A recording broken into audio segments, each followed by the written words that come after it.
அஸ்ஸலாமு அலைக்கும் ஃப்ரெண்ட்ஸ். இன்றைக்கி தானிய வகையில் வெஜிடபிள் பிரியாணி செய்கிறோம். குதிரைவாலி அரிசி வெஜிடபிள் பிரியாணி. அதுக்கு நான் இறால் மீனும் வறுத்துக்கிட்டேன். அப்புறம் ஒரு சட்டியில் கொஞ்சம் பட்டர் போட்டு எண்ணெயும் கொஞ்சம் ஊற்றி பட்டை கிராம்பு ஏலக்காய் அதெல்லாம் சேர்த்துக்கிட்டு பெரிய வெங்காயம் 1, அப்புறம் தக்காளி 2, பச்சை மிளகாய் 4. ஏன்டா காரம் பச்சை மிளகாய் தான் தேவையான அளவு போட்டுக்க வேண்டியதான். நான் 4 போட்டேன், நீங்கள் 6 கூட போட்டுக்கலாம் காரமாக இருக்கிறவங்களும்.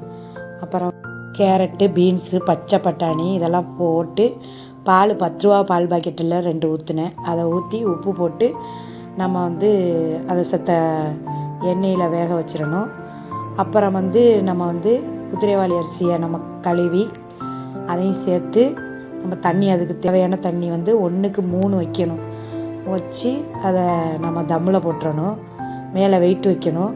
அடி பிடிக்கும், நம்ம அப்பப்போ கிண்டி விட்டுக்கணும். Okay friend.